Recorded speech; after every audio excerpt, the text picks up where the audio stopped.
நான் சந்தோஷப்பட்டா மக்கள் சந்தோஷப்படுறாங்க, மக்கள் சந்தோஷப்பட்டா நான் சந்தோஷப்படுறேன். எனக்கு ஒண்ணுனா மக்களுக்கும், மக்களுக்கு ஒண்ணுனா எனக்கும். கண்ணு கலங்கும். எவ்வளவு அவதூறுகள்.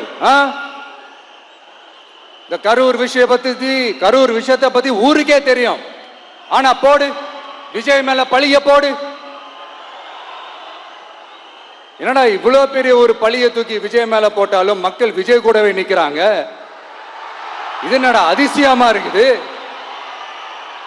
அப்படின்ட்டு அது ட்ரை பண்ணி பார்த்தாங்க. அது மக்கள் கிட்ட எடுபடல. சரி, அடுத்து வேற என்ன பண்ணலாம்? முடக்கு. ஜனநாயகனா முடக்கு. படத்தை முடக்குனா கொஞ்சம் பையன் கொஞ்சம் டிஸ்டர்ப் ஆயிடுவான்.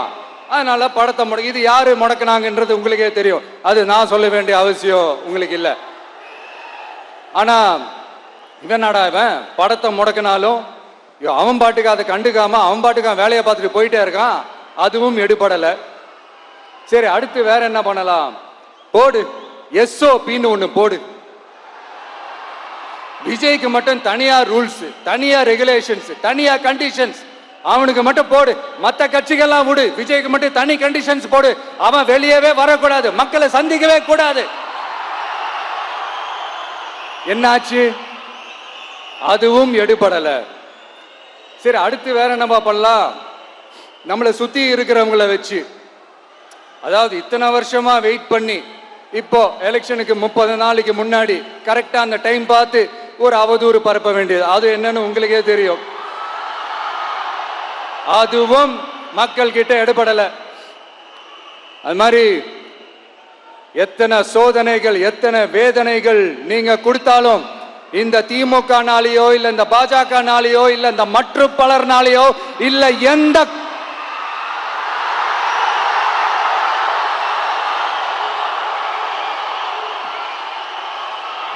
வேற யாராலையும் என்ன மக்கள் கிட்ட இருந்து பிரிக்க முடியாதுன்னு சொல்ல வந்த. அதைத்தான் சொல்ல வந்த. ஒவ்வொரு வீட்டில் இருக்கிற ஒவ்வொரு விஜயும் இருக்கிற வரைக்கும் என்ன மக்கள் கிட்ட இருந்து பிரிக்கவே முடியாது. இப்படி இந்த சொந்த பந்தம் இவ்வளவு ஸ்ட்ராங்கா இருக்கிறதுனாலதான் நான் முன்னாடியே சொன்ன 234 தொகுதியிலையும் இந்த விஜய் தான் வேட்பாளர்.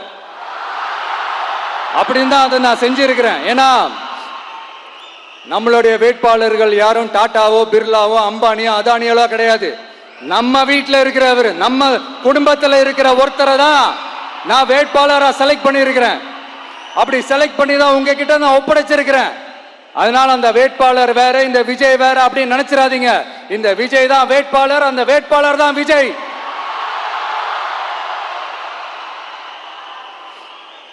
இத்தனை வருஷம் யார் யாருக்கோ ஓட்டு போட்டீங்க. ஆனா இந்த வருஷம் உங்க வீட்டில் இருக்கிற ஒருத்தருக்கு, உங்க வீட்டில் இருக்க நம்ம குடும்பத்தில் இருக்கிற ஒருத்தருக்கு நம்ம ஓட்டு போட போறோம்.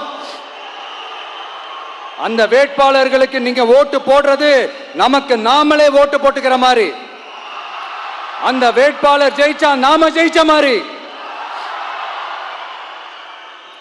இப்படிப்பட்ட ஒரு எமோஷனலான ஒரு எலெக்ஷனை தமிழ்நாடு இல்ல, இந்தியாவே பார்த்திருக்காது. இது நீங்க எவ்ரி 5 இயர்ஸ் வர ஒரு எலெக்ஷன் மாதிரி இதை நினைச்சிடாதீங்க. இது வேற, இது ஒரு அதிசய எலெக்ஷன். 50 வருஷத்துக்கு ஒரு வாட்டி நடக்கிற ஒரு எலெக்ஷன் மாதிரி.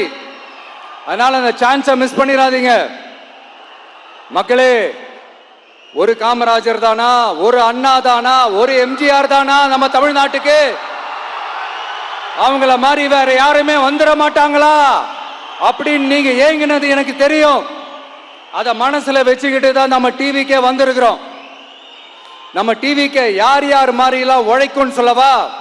ஐயா முத்துராமலிங்க தேவர் மாதிரி, ஐயா வீரன் சுந்தரலிங்கம் மாதிரி, ஐயா வாபுசி மாதிரி, ஐயா அழகு முத்துக்கோன் மாதிரி, ஐயா கட்டமன் மாதிரி, ஐயா ஒண்டி வீரன் மாதிரி, ஐயா குரூஸ் பெர்னாண்டஸ் மாதிரி மாதிரி ஒட்டுமொத்த தமிழ்நாட்டு மண்ணுக்கும் உழைக்கும், உழைச்சிக்கிட்டே இருக்கும்.